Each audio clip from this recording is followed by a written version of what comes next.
அனைவருக்கும் வணக்கம். இது வந்து ஜேசன் சஞ்சய் பார்ட் 2. அதுக்கு முன்னால ஒரு முக்கியமான விஷயம், இந்த பர்சனை நீங்க ஸ்கிரீன்ல பாக்குற இந்த பர்சனை ரொம்ப நாளா காணல. ஒரு 2-3 நாளா பயங்கரமா தேடிட்டு இருக்கோம் இவரையும். அதுக்கப்புறம் இன்னொரு இவருடைய அலைன்ஸ், மறைமுக அலைன்ஸ்ல இருக்கிற அந்த தத்தி, இவங்க எல்லாரையும் வந்து தேடிட்டு இருக்கோம். நீங்க எங்கேயாவது பார்த்தா கொஞ்சம் கீழே கமெண்ட் பாக்ஸ்ல தெரிவிங்க, இவனை இங்க பார்த்தேன், இந்த ஆமை ஓட்டுக்குள்ள பார்த்தேன், இங்க ஒளிஞ்சிருக்கான் அப்படின்னு சொல்லி எனக்கு சொல்லுங்க.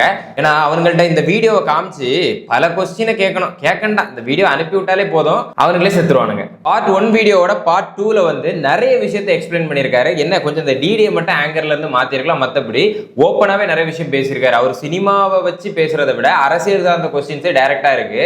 பார்ட் 1ஓட பார்ட் 2 பார்க்கும்போது சாட்டிஸ்ஃபைடுன்னு சொல்லணும். உண்மையிலே தளபதியோட ஃபேன்ஸ் எல்லாருக்குமே, ஃபேன்ஸ்னு சொல்ல முடியாது, உறவுகள், அண்ணன் தம்பி பாச பிணைப்புகள்ல இருக்கிற எல்லாருக்குமே இது வந்து ஒரு பெரிய கொண்டாட்டம் தான் சொல்லணும். ஏன்னா பார்ட் 2ல ரொம்ப கிளியரா விஷயங்கள், அரசியல் சார்ந்த விஷயங்களா இருக்கட்டும், அது வந்து ஒரு பெரிய ரெஸ்பான்சிபிலிட்டி. அவர் இப்படி ஒரு ரெவல்யூஷன், அதாவது இப்படி ஒரு விஷயத்தை புரட்சி உருவாக்கி இருக்காரு, அதை ரொம்ப ரெஸ்பான்சிபிலிட்டியோட நாங்க கேர் பண்ணணும் அப்படின்னு சொல்றாரு. இந்த இடத்துல இதை அவாய்ட் பண்ணிட்டு போயிருக்கலாமா கூடாது. அவர் ஒருவேளை மனஸ்தாபத்தில் இருக்கிறாரு, பிரச்சனை, தன்னோட தாய்க்கு பிரச்சனை, அதாவது ஒரு விஷயத்தை ஏற்படுத்திட்டாருன்னு சொல்லி சொன்னானுங்களே, அங்க என்ன கதை நடக்குனே தெரியாது. இவங்களே கதையை கட்டுக்கதையெல்லாம் உருவாக்கிட்டு போயிடுவானுங்க.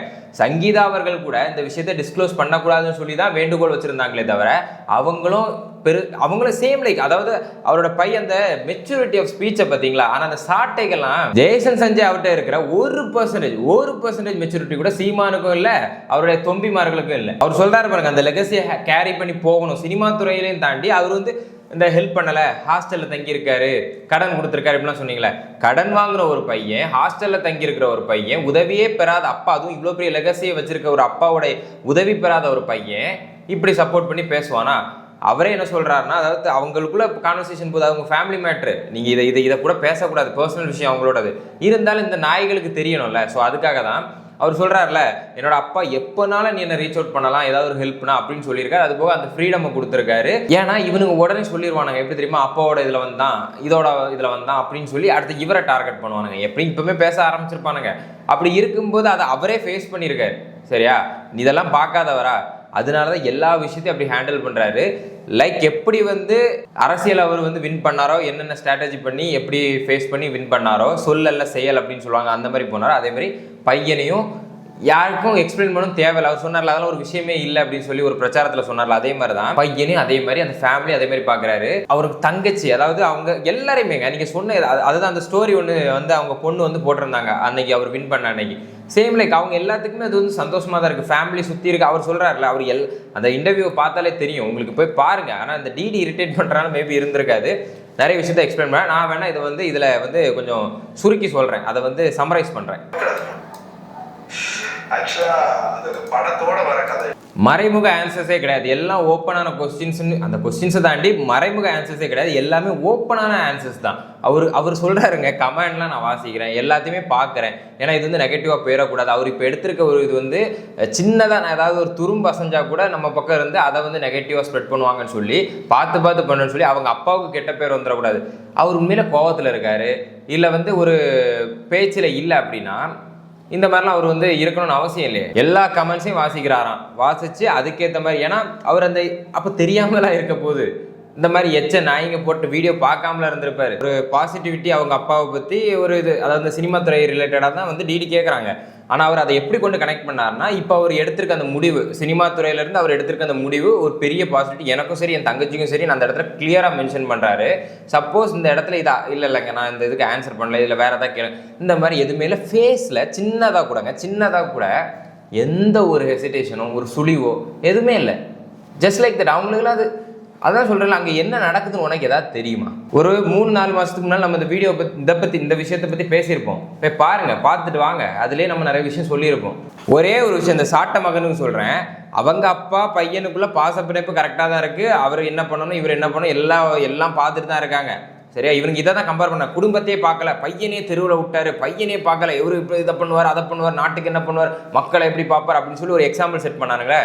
டே ஃபர்ஸ்ட்டு உன் பையன்கிட்ட போய் கேளுடா, டே சாட்ட மகனை, உன் பையன்கிட்ட போய் கேளு, அவனை போய் பாரு, அவன் கரெக்டாக தான் இருக்கான்னு, அவன் கரெக்டாக தான் போகிறான்னு ஃபர்ஸ்ட் உங்கள் வீட்டில் இருக்கிறத பாருங்க. இங்கெல்லாம் கரெக்டாக தான் போகுது, அதை நீங்கள் பார்க்கணும் தேவையில்லை.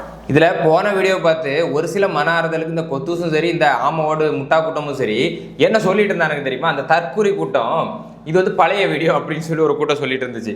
அதான் டைரக்டா சிஎம்ங்கிற கொஸ்டினே சொல்லி டிடி கேட்குறாங்க. அவர் கிளியரா சொல்றாரு, படத்துக்கு ஏற்ற மாதிரியும் சில கமெண்ட்ஸ் எல்லாம் வரும். அதாவது தளபதி அவரை வந்து யூஸ் பண்ணி ஏதாவது ஒரு விஷயம் சொல்லுவாங்களா, அவரோட ஃபேன்ஸை எப்படி சப்போர்ட் பண்ணுவாங்கன்னு நல்லாவே தெரியும். அவருக்கு பிளைண்டா அவர் வந்து ட்ரஸ்ட் பண்ணலாம். யார? தளபதி அவரோட ஃபேன்ஸ், குடும்பத்தை, ஃபேமிலின்னு சொல்லலாம். அவருக்கு அது ஒரு குடும்பம் தான். அதே நேரம் ஃபேமிலியை பற்றின விஷயங்களும் வரும், அதையும் நான் பார்ப்பேன் என்று தெளிவாக உரைக்கிறார். அவர் தெளிவாக பேசிட்டாருங்க. இதுக்கு மேலே உனக்கு என்னடா வேணும்? டே சாட்டம் அவனே எவ்வளோ மெச்சூரிட்டி! அதான் சொல்கிறேன், ரொம்ப மெச்சூரிட்டிங்க. அந்த பேசுகிறதா இருக்கட்டும், அப்படியே தளபதி என்ன பண்ணுவாரோ அதே ஸ்டைலை ஃபாலோ பண்ணி நம்ம ஜெய்சனும் அதே மாதிரி தான் போகிறாரு. அதே சைலண்ட், அதே மாதிரி ஒரு சின்ன சின்ன ஆன்சர்ஸ், எல்லாமே கிளியரான ஆன்சர்ஸ், மெச்சூரிட்டியான ஆன்சர்ஸ்.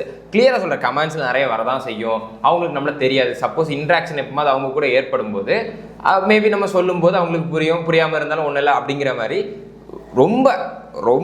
ரொம்ப சாட்டையோட மெச்சூரிட்டி அதிகம். இதுக்கு மேலே என்ன சொல்லணும்? அந்த ஒரு வார்த்தை போதும். சாட்டை விட மோர் தென் இவர் வந்து மெச்சூரிட்டியில் இருக்கார். தளபதி முதலமைச்சரை சுற்றி இருந்த அவ்வளோ பிம்பங்களையும் விஷயங்களையும் அந்த ஃபேமிலி சார்ந்த விஷயங்களையும் அப்படி மூட்டையாக கொட்டி கொளுத்திருக்காரு. கொளுத்திருக்காரு. பிளாஸ்ட்டுங்கிற மாதிரி தான் ஜனநாயகத்தில் வர்ற மாதிரி இந்த பிளாஸ்ட் கட்சி பிளாஸ்ட் அப்படின்னு சொல்லிட்டு இந்த சாட்டை சொல்லிட்டு இருப்பார்ல, அதே மாதிரி பிளாஸ்ட் தான். எனக்கு தெரிஞ்சு இப்போ அவனுக்கு வயிற்றுக்குள்ள எல்லாம் பிளாஸ்ட் ஆகிட்டு இருக்கும்னு நினைக்கிறேன். ஒரு விஷயத்தையும் இதை பார்க்கும்போது எனக்கு தெரிஞ்சு தூங்கவே மாட்டானுங்க பல நாளைக்கு. என்னெல்லாமோ நம்ம வச்சிருந்தோமே, ஒரு இன்டர்வியூ தான் பண்ண அந்த பையன், சுற்றி இருந்த எல்லாத்தையுமே இப்படி உடச்சிட்டானே அப்படி சொல்லி இப்போ அழுது கமறிட்டு இருப்பாங்க. அடுத்து என்னத்தை கட்டமைக்கலாம் அப்படின்னு சொல்லி மொத்தமாக கன்க்ளூஷனாக இதை எடுக்கும்போது எல்லா கொஸ்டினுக்குமே யோசிக்கிறது மாதிரியே இருக்காது. எல்லாம் டக்குன்னு யதார்த்தமான ஆன்சர்ஸ் தான் இருக்குமே தவிர யோசிச்சு பதில் சொல்கிறாரான்னு கேட்டால் கிடையாது. அதுலேருந்தே மனசுலேருந்து தான் தெரியுது. ஸோ இதை வந்து அனலைஸ் பண்ணி பார்க்கும்போது இதுக்கப்புறம் இதை பற்றி எவரும் பேசணும் தேவையில்ல. அவர் வாயால் ஆன்சர் பண்ணிட்டாரு. No need to answer for any one அப்படின்னு சொல்லி அவரோட ஃபேமிலியாக நினைக்கிற எல்லாருமே நான் என்ன சொல்கிறேன்னா, நீங்கள் இதுக்கப்புறம் ஆன்சர் பண்ணணும்னு தேவையில்ல.